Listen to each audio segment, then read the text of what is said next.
Okay, hey everyone. So by now you should have done our welcome video and you should have taken kind of the little activity on stresses on the body.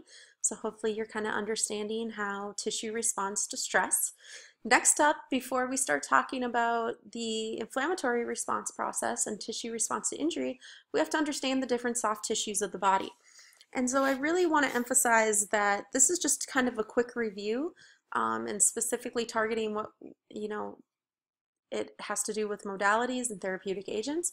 If you need more of a review, there's some great resources on the Moodle page as well as linked into this presentation that you can go to. Some awesome YouTube videos that take you back to kind of understanding the various tissues. But otherwise, all this should be reviewed from anatomy and physiology. So this is self-paced, so if you need to spend more time on certain topics, spend more time on those topics. Again, remember to post questions onto the forum if you have them. Remember to answer questions that your classmates have posted. Remember to share your tips, share your studying habits. All this is part of how you make this opportunity for yourself.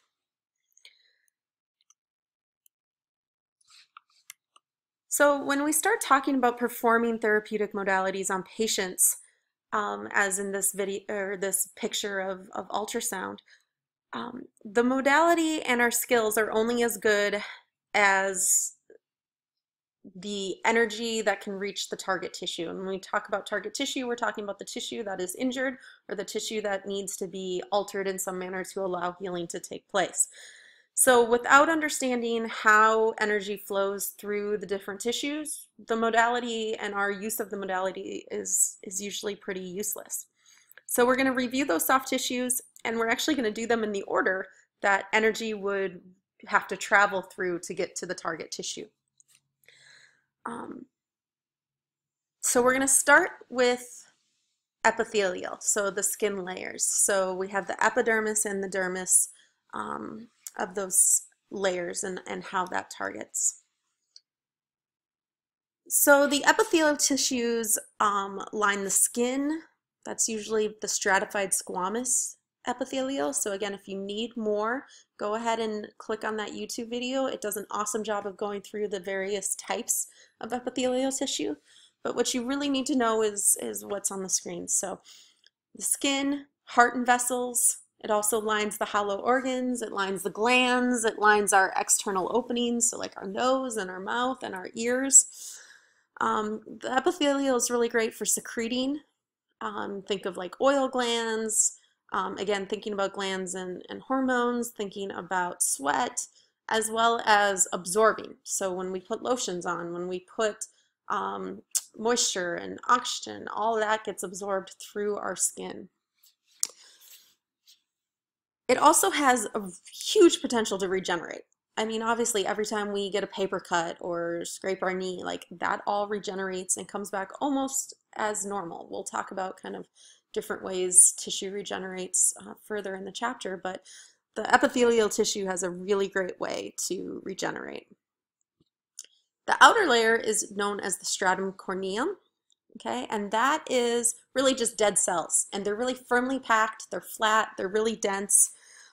They're big for protection. They keep our fluids inside so that we can stay hydrated. They protect us from invading bacteria and other organisms. So the stratum corneum is this really tough layer, and so when we start thinking about wanting to put energy or wanting to put something through the skin, this becomes something we have to work with. So normally we're not trying to treat the skin, treat the epithelium. So the modalities and the energy produced by those modalities, we usually want it to travel through. So thinking about like thermal agents, when we use hot or cold items, we're going to use conduction to go through the epithelium down into the tissues, again, to get to whatever our target tissue is. With ultrasound, ultrasound actually usually travels very easily through the epithelium, which is great because that's usually something we're trying to go deeper with. The stratum corneum, that dead layer, actually tends to resist electrical currents when we start talking about e-stim. So we're going to have to really make sure that we can do as much as we can to give enough energy to be able to get through that outer layer. And also we actually, for modalities, will sometimes use medications. either with eStim or ultrasound, what we call iontophoresis or phonophoresis. And so those medications would have to be able to get through the skin. I mean, even think of that when you rub on a cream or something. So usually those medications enter through the skin via some sort of opening, some porous opening, usually around pores, maybe hair follicles, glands, things like that. So next up, we're on the adipose tissue, next layer, which is mainly our fat tissue. So adipose is really there to protect. It's also really part of our, again, to help keep our moisture in and have really high water content to it, the adipose tissue does. So insulation of the body. Adipose tissue is really interesting. For some modalities, it's really good to have the adipose tissue, or it's indifferent. The modality energy can travel right through it. For others, it's really bad because it's an insulator. So especially with electricity, the more adipose tissue you have, the harder it is to reach deeper levels. Ultrasound usually passes through it, but again, if you have a really thick layer, that's going to be a problem. So we'll actually talk about taking skin fold measurements and understanding how thick the adipose tissue might be so that you can alter your settings. Insulation, if we're trying to put heat or cold on something, the more fatty tissue in that area, the harder it's going to be for us to transmit that to the target tissue. And again, if you want more information, cool video. So next we're going to talk about muscle. So obviously we've spent a lot of time talking about muscles, kinesiology, anatomy, physiology, techniques class. We know that muscles actively shorten. That's what makes them unique from other tissues. We obviously have cardiac muscle, smooth muscle, but we're really focused usually on skeletal muscle when we talk about therapeutic agents because they get injured relatively easily. Muscle also usually has a limited availability to regenerate, which means it takes a lot of healing and takes going through the inflammatory process. And so again, our role of modalities is to create that environment that would allow that tissue to heal as best as possible. So just a reminder that we have type 1 and type 2 muscle fibers. So type 1 are those aerobic, which are really good for the low intensity, long duration. So think of your postural muscles, like of your back and your neck. Those have to constantly be contracted, but they're not producing a whole lot of power. Type 2 are our anaerobics, so our short duration, high intensity. So these are usually what we use for activities. So our quads and our biceps and our lats and deltoids and things like that. But most muscle has a combination of both, and it's just a matter of which one is a little bit more or a little bit less as far as the purpose of the muscle. So again, as we think about muscle contracting, okay, the first video is really good on, again, kind of actin myosin and how that works, so if you need a review of that. But when we talk about muscles contracting, usually the smaller diameter type 1 motor nerves are going to fire first. So basically our body doesn't want to overuse its energy. So if it doesn't need to use those really larger type 2 that are going to take all this energy and be anaerobic and burn out quickly, it's going to start small and then go big if need be. So it kind of tests the waters with those smaller ones first. If we need a stronger muscle contraction, okay, we're not going to necessarily be able to send more nerve signal. Okay, we'll talk about that with action potentials, right? What we're really going to be doing is that we're going to target more motor units, so the nerve and the motor and fibers, the muscle fibers that it innervates. So we target more of those so we get more actin myosin contracting and more power that way. We also can increase the frequency of those firings. So if we only fire every once in a while, it's going to contract and then relax and not create sustained. If we're constantly sending that neurological signal, we're going to keep that sustained. And so when we start talking about modalities with this, there's some things that are obvious, you know, the fact that if we're trying to heat or cool that muscle tissue, we're going to have to get through those overlying structures first. So again, the amount of adipose tissue and things like that play a role. When we start talking about ultrasound, again, What's great about ultrasound is usually that will travel through the skin and through the adipose tissue and just target the muscles or the ligaments or the tendons that are deeper. So that's a good modality for trying to target something that's a little deeper, like a muscle. But when we start talking about e-stim, this is where the muscle really plays a role. So when we get to talking about e-stim, it's about sending these electrical currents into nerve tissue. And so most of the time we're dealing with sensory nerves, but sometimes we might target motor nerves. But if we're going to get those motor nerves to tighten and to shorten, we're actually going to probably cause a little bit of pain too because of how those muscle fibers are targeted with the electricity when we go into that. So when we talk about some of our modalities like Russian, you might have heard older students talk about Russian or using Russian and how it's a little bit painful. That's what we're dealing with here, is we're trying to target those muscle tissues. And we're usually doing that through, again, depolarizing the motor nerves themselves. So on to our next type of tissue, which is nervous tissue. So this is just a little diagram of the spinal cord, and we'll go through more of this when we talk about pain theories and e-stim. But again, just a little review for you. So when we're talking about nerves, we have two types of nerves. So we have the central nervous system, which is our spinal cord up to our brain. And then we have the peripheral nervous system, which are the nerves we tend to think about out in the body, the radial nerve or the ulnar nerve or your femoral nerve or things like that. Well, those nerves are actually like highways that have traffic going both directions. And so the direction going out from or coming from the periphery to the spinal cord, those are what we call our afferents. Those are our sensory nerves. Okay, so that's the blue in this picture, where they come from some sort of receptor and they travel up into the spinal cord so that then our body can sense what's going on. Efferents are the motor nerves that transmit motor activity out, so usually to muscles or glands, so that some sort of action can take place.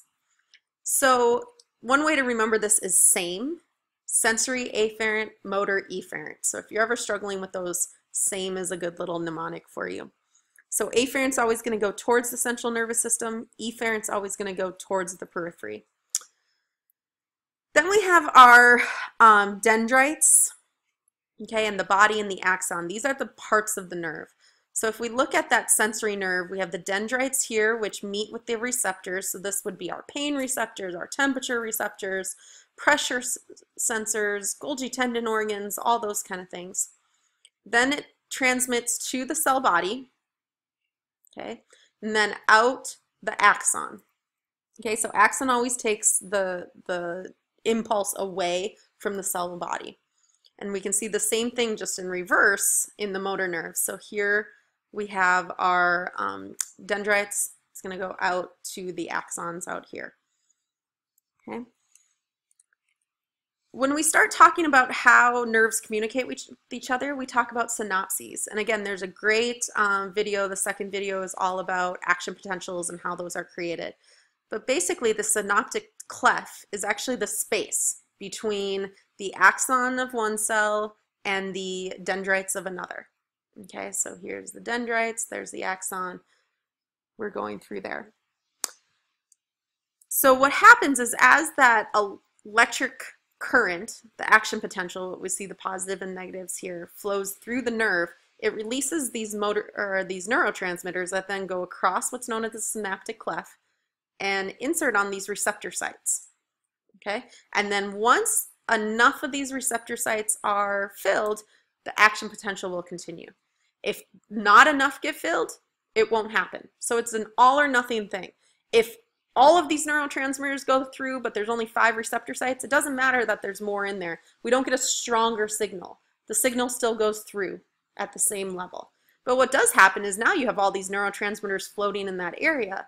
So even if one releases, another one can jump in right away. So again, when we talked about creating the strength of the contraction and maintaining the contraction, to maintain that action potential, having more neurotransmitters in the area will help maintain that. And that comes from sending more and more signal through. But again, we only have 5 or 6 receptor sites. Having all those neurotransmitters go through are not going to increase the strength of the signal at all. going to just allow the signal to go through. So again, that I totally recommend, even if you're feeling good about things and haven't watched some of the other reviews, watch this one. It will review that synoptic clef and the action potential, and that's going to become really important as we move into e-stim later in the semester, so please watch that.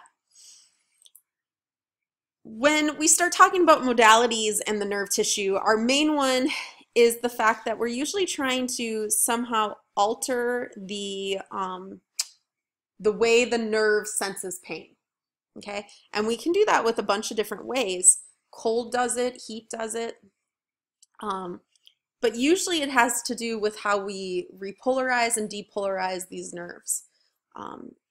And that's usually through the sodium-potassium pumps. So potassium, sodium are ions, and as we move those cross cell membranes, we change the action potential, change the electrical activity of the cell.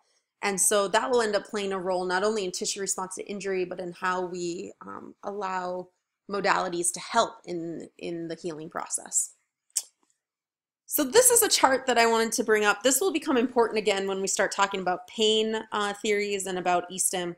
But it shows that we have lots of different types of nerves. So even in the afferent, which are sensory nerves, okay, so these are the things that are going to sense pain or temperature, pressure. We have lots of different types. We have A alphas, okay, 1A and 2A. We have A betas, that's going to be a big one we're going to talk about. A deltas we're also going to talk about, and C fibers. Those three are probably the biggest ones we're going to. A alphas really deal with our muscle spindles and our Golgi tendon organs, so those are part of those reflex arcs. If you don't remember your reflex arcs, go back to anatomy and physiology and look those up. But so these three are really going to come into play again. Okay, so moving from our nerves into our connective tissue. So connective tissue happens in a lot of different types and a lot of different places. In our little picture here, the deep fascia is just one example of the connective tissue, that lining of the muscle. But there's lots of different types, and your book has, you know, a chapter or tables in your chapter about this. Mainly the job of connective tissue is to support and connect other tissues together. It's mainly made of collagen, and it can be super elastic or it can be inelastic, and it has to do with the ratio of kind of those inelastic fibers to what we call the yellow elastin fibers, which are the elastic. So if you're in a tissue that has a lot of those yellow fibers, it's going to be much more elastic. Think like your ligaments or something like that. Inelastic are going to be a little bit more like tendons that are going to be a little stiffer, or scar tissue or things like that. So different tissues are going to have a different level of elasticity. So again, when we talk about modalities, usually connective tissue, when we talk ligaments or tendon, that might be one of our target tissues that we're trying to get to. And because of that level of collagen, it actually usually heats up pretty significantly. So when we talk about our thermal agents, that's going to be a role. So again, couple videos on there for you to check out. One is just on types of connective tissue, and the other one is again kind of on their role and where they're located. So there you go, little review. Again, spend time if you need to. Make sure you understand this concept because we're going to move into tissue response to injury next.